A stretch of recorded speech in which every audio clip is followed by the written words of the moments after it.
안녕하세요. 닥터 MBC 목서윤입니다. 나이가 젊은데도 척추 질환을 갖고 있는 분들을 종종 보게 됩니다. 디스크부터 협착증, 분리증 등 질환도 다양한데요. 사회적 활동량이 많은 만큼 수술은 부담스럽고 통증과 불편을 줄이는 치료를 선호하게 됩니다. 그래서 이 시간에는 전주 우리병원 최병락 부원장과 함께 척추 질환의 비수술적 치료를 주제로 자세한 이야기 나눠보겠습니다. 최근 남녀노소를 불문하고 허리 통증을 호소하는 사람들이 늘고 있습니다. 앉아서 생활하는 시간이 길어진 것도 한 가지 원인인데요. 허리 질환, 무조건 수술해야 할까요? 통증과 염증을 줄이고 증상을 회복할 수 있는 다양한 비수술적 치료에 대해 신경외과 전문의 최병락 원장과 함께 알아봅니다. 네, 안녕하세요. 예, 안녕하세요. 네, 우리가 흔히 이야기하는 척추 질환이라고 하면 어떤 것들이 있나요? 예, 척추 질환이라고 하면 척추로 인해 통증이나 불편감을 호소하는 모든 경우라고 할 수 있습니다. 네. 성인에서 만성 통증은 보통 2에서 4% 정도가 경험한다고 되어 있는데요. 네. 이 중 허리 통증이 48%로 가장 흔하다고 합니다. 척추 통증은 일반적으로 보통 6주 이내에 80에서 90%가 회복되는데요. 이 중에 5에서 10% 정도만이 만성 통증으로 진행하고 만성 통증의 유병률은 15%에서 45%, 그리고 일시적인 유병률은 30%라고 되어 있습니다.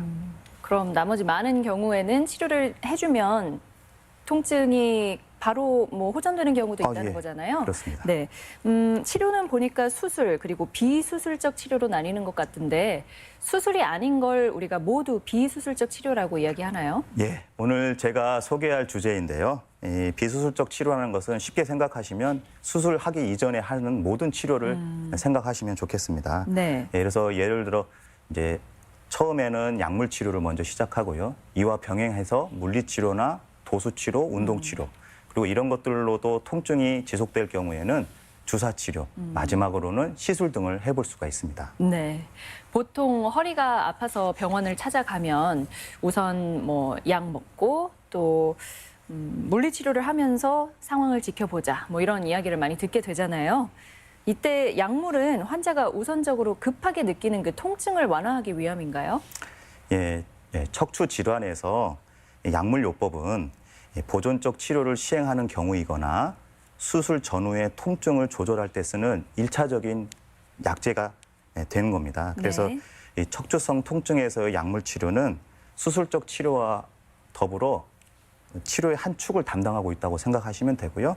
약물의 선택이나 어떤 병합, 용법의 결정은 환자의 만족도와 치료 예후에 상당한 중요한 역할을 하고 있습니다. 네. 현재 이 척추성 통증에는 다양한 기전의 약물들이 사용되고 있는데요.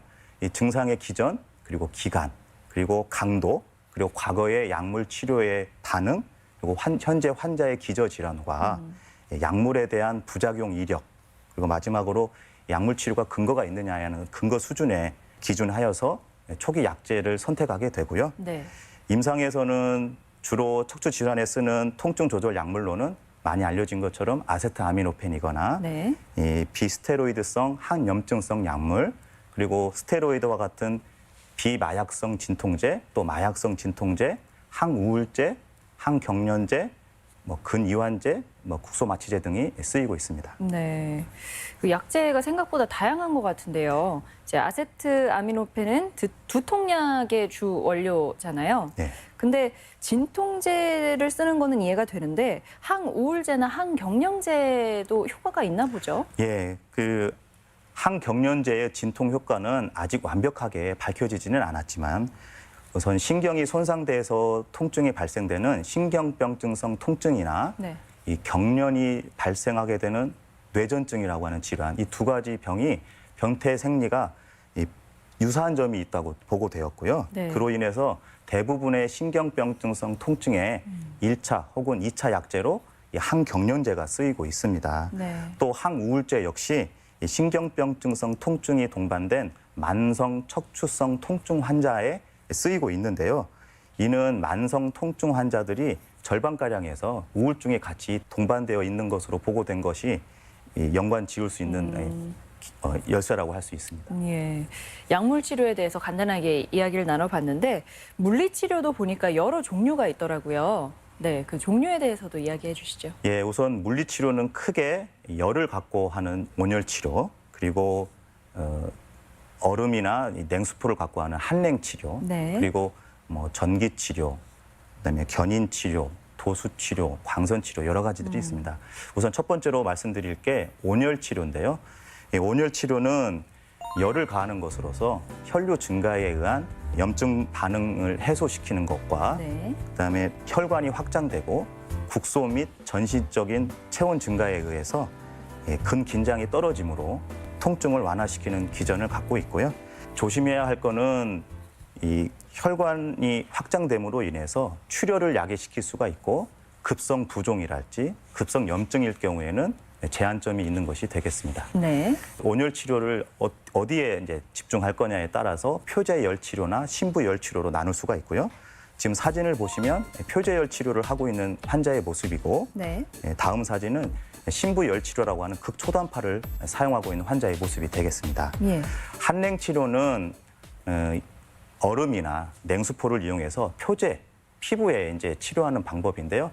대부분의 이 한냉 치료는 전도 방법을 이용한 치료 방법이 되겠습니다. 네. 그래서 적응증은 근골격계가 손상된 후에 부종이 있을 때 부종을 감소시킨다 할지, 통증을 완화시킨다 할지, 염증을 감소시킨다는 같이 급성기 때 하는 치료가 되겠습니다. 이 전기 치료는 피부에 이제 전기 자극을 주어서 이제 통증을 치료하는 건데요. 최근에는 이 무통증 신호요법이라고 해서 기존에는 통증을 차단시키는 게 목적이었다면 이 치료 방법은 오히려 통증을 전달하는 쪽을 활성화시켜서 무통증 신호를 통증 체계에 전달하면 이전에 느꼈던 통증과 이 무통증이 서로 이제 섞이게 되겠죠. 그러므로 인해서 통증을 못 느끼게 되는 어떤 정성화를 시키는 치료라고 할 수 있습니다. 그래서 무통증 신호요법은 일반적으로 이 약물요법이 바람직하지 않거나 기존의 어떤 통증 치료를 했는데도 효과를 못 보신 분들한테 만성 통증 쓰는 치료가 되겠습니다. 네. 네, 광선 치료는 사진에서 보시는 것처럼 레이저를 갖고 하는 치료인데요. 네. 치료 효과는 콜라겐 합성 증가, 그리고 DNA의 합성의 변화, 그리고 손상된 신경 조직의 기능을 회복시키는 걸 치료 기준으로 추정하고 있습니다. 그 다음에 이제 견인 치료라고 하는 게 있는데요. 견인 치료는 당기는 힘을 가해서 연부 조직에 신장을 유발하게 되고요. 이런 것들로 인해서 통증을 좀 완화시키는 치료가 되겠는데요. 대체적으로 이제 척추병원에서는 경추부하고 요추부에 대해서 견인 치료를 많이 하는데 경추부는 앉아 있거나 누워 있는 상태에서 할 수가 있고요. 치료를 할 때 20도 정도나 20에서 30도 정도 경부를 굴곡시킨 상태에서 견인 치료를 하는 것이 경부 견인 치료에는 효과가 좋습니다. 네, 여러 가지 물리치료 방법에 대해서 이야기해 주셨는데요. 뭐 환자의 상태에 따라서 거기에 가장 효과적인 방법을 택하게 되는 거겠죠. 네. 네. 때에 따라서는 운동을 시키는 경우도 있다고요. 예, 이제 앞서는 어떻게 보면 이제 치료자가 이제 환자한테 치료를 하는 것이고요. 예. 이제 운동 치료는 척추 질환에서 급성 및 만성 통증의 치료에 효과적이고 뿐만 아니라 예방에 필수적인 치료라고 생각할 수 있습니다. 예. 이 척추 운동은 통증 감소, 그다음에 기능을 회복시키고 아까도 얘기했던 예방적인 측면에서 이 어느 것을 더 위주로 할 거냐에 따라서 치료가 다를 수 있지만 대부분은 병합, 중복해서 치료를 하고 있습니다. 네. 요즘 도수 치료를 많이 하던데요. 이건 어떤 건가요? 예, 말 그대로 도수 치료는 이제 손을 써서 하는 치료를 할 수 있겠는데요. 경추통이나 요통, 골반통이 있을 때 활용하는 대표적인 보존적인 치료법입니다. 한 달 이내의 급성기보다는 한 달 후 좀 오래된 만성 통증일 경우에 시행하게 되는데 이유는 많이 힘들어 하시는 경우들이 있어서 만성 통증에 저희가 쓰고 있습니다. 예. 또 탄력이 있는 테이프를 붙여주는 치료도 있더라고요. 네, 테이핑 요법이라고 하는 게 있는데요. 테이핑 요법은 이 골경이나 인대에 기능성 테이프를 붙여서요. 약화된 근육이나 인대의 기능을 도와주는 측면이 있고요. 이로 인해서 통증이 완화되고 운동 범위가 늘어나는 어떤 보존적 보조적 치료 방법이 되겠습니다. 네.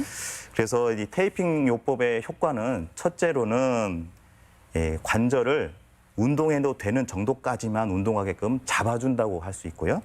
두 번째는 관절과 골격의 구조를 유지를 시켜준다는 측면이고, 셋째는 이 근육을 부분적이나 전체적으로 압박을 하는 효과가 있고, 마지막으로는 이 테이핑이 붙어 있음으로 인해서 근육의 힘을 좀 더 커지게 하는 그런 역할을 할 수 있습니다. 네.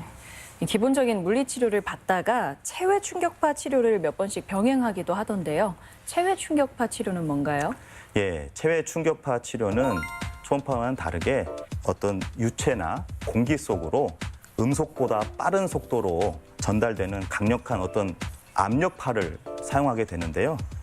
이렇게 돼버리면 이제 근골격계의 혈관 형성을 촉진한다거나 조직의 재생을 일으키게 돼서 어떻게 보면 재생 치료라고 할 수 있습니다. 네. 그래서 심지어 이제 근골격계 질환뿐만 아니고 이 화상 환자들에서 피부 재생에도 이 체외 충격파가 쓰이고 있습니다. 예.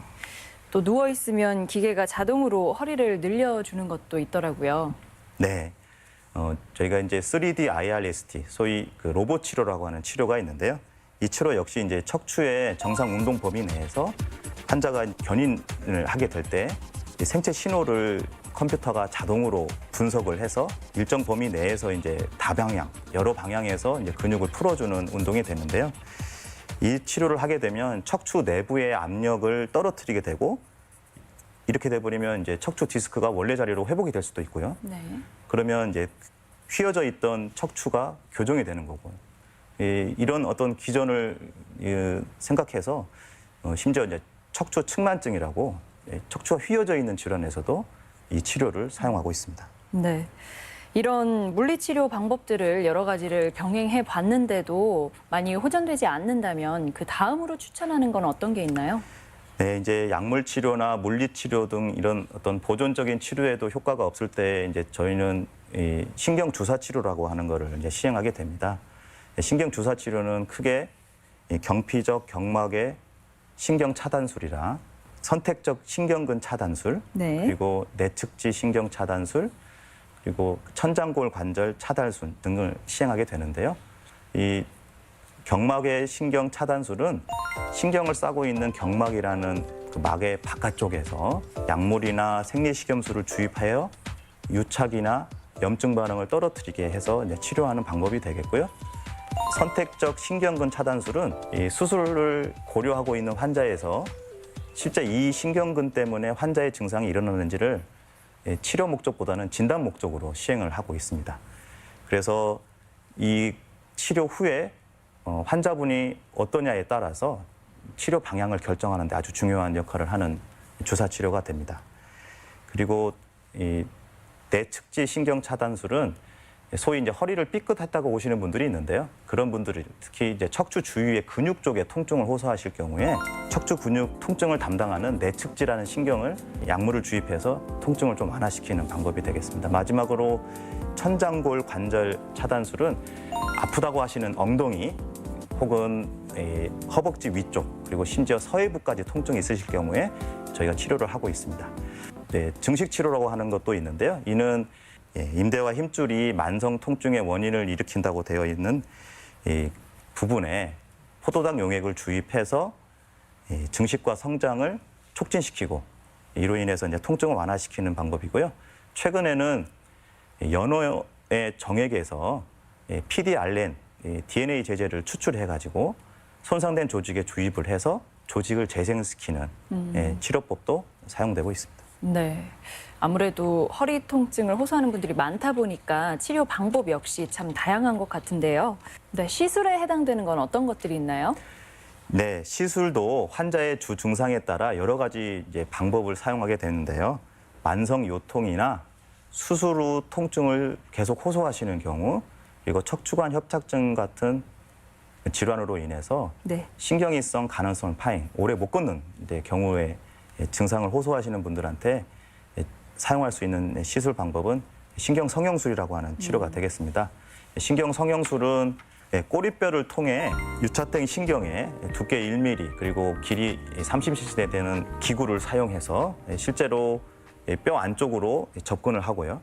그리고 이제 들어가서 보시면 이제 왼쪽 오른쪽 이렇게 꺾이는 플렉서블 유용한 관이 되겠습니다. 예. 유연한 관이죠. 그래서 이걸 집어넣어서 실제로 유착된 부분을 박리를 시키는 거고, 그리고 이렇게 주사기에다 약물을 주어서 이 관의 끝에서 약물이 분비돼서 화학적으로도 염증 반응을 떨어뜨리게 하는 시술이 되겠습니다. 예. 그리고 이 기구는 이제 이 일반 신경 성형술에서 한 단계 발전된 거라고 할 수 있는데요. 다른 건 아니고요. 네. 이 관의 끝에 보시면 생리식염수와 조영제를 섞어서 주사기로 주사를 하면 이 영상 투시 장치에서 검게 부풀러지는 어떤 이 풍선을 볼 수가 있습니다. 그래서 이 신경 성형술에서는 이제 가느다란 이 관만 사용했다면 이 풍선 신경 성형술은 이 관뿐만이 아니라 이렇게 이 부풀렸다 쭈들렸다, 그러니까 크기를 조절할 수 있는 이 풍선을 이용해서 유착된 부분을 조금 더 확장시킬 수 있는 치료법이 되겠고요. 네. 일반 신경 성형술에 비해서는 확실히 환자 만족도가 더 높다고 할 수 있습니다.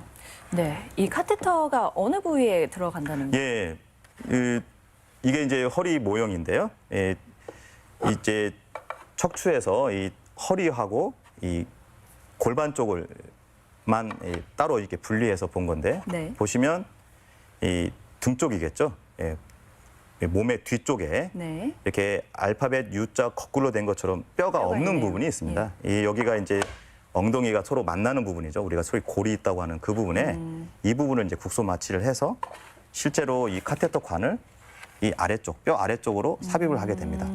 중요한 건 이 관이 유연하기 때문에 예. 실제로 이렇게 처음부터 들어갈 수는 없고요.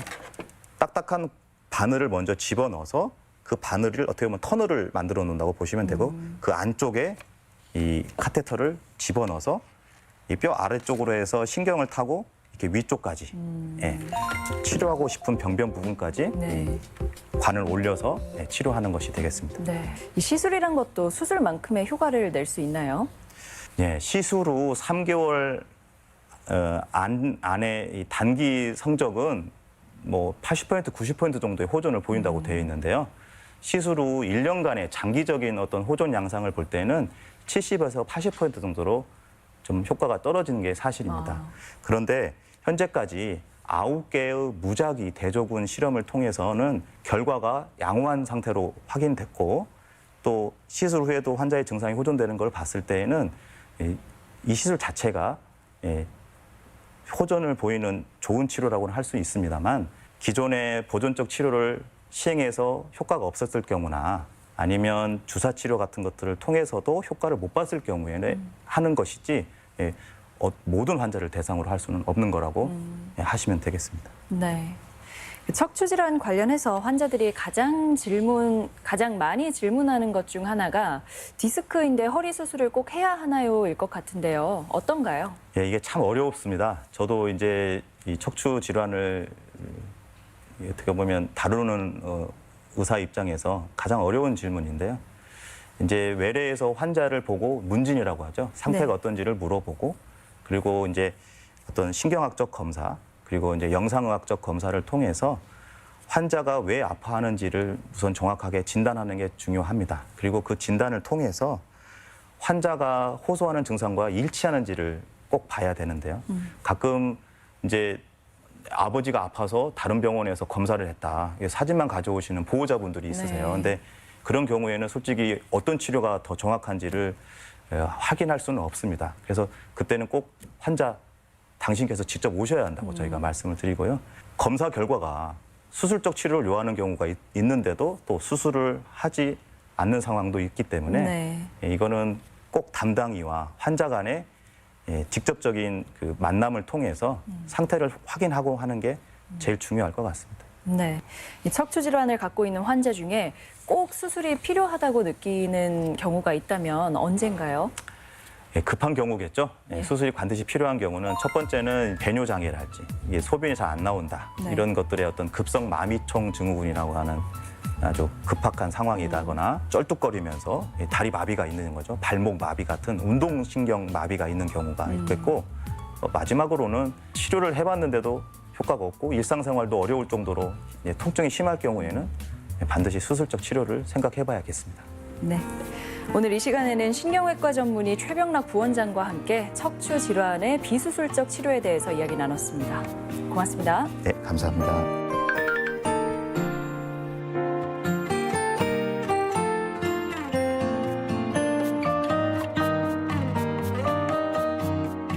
여름 또 휴가철을 앞두고 대비해야 할 것 중 하나가 전염성 질환이죠.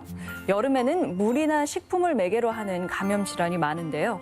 장티푸스나 세균성 이질, 장출혈성 대장균 감염증, A형 간염 등이 대표적입니다. 특히 A형 간염은 최근 대유행이라고 표현할 정도로 환자가 늘고 있어서 올 들어 벌써 9,000명 이상이 발견됐다고 합니다. 지난해 같은 기간과 비교하면 거의 4배 가까이 늘어난 수치인데요. 휴가철 이후에 환자가 본격적으로 늘어날 가능성도 높다고 합니다. 깨끗한 물을 마시고 손은 자주 올바르게 씻고 음식은 완전히 조리해서 먹는 게 최선의 예방책이라고 합니다. 저희가 준비한 소식은 여기까지입니다. 저는 다음 주에 다시 인사드리겠습니다. 고맙습니다.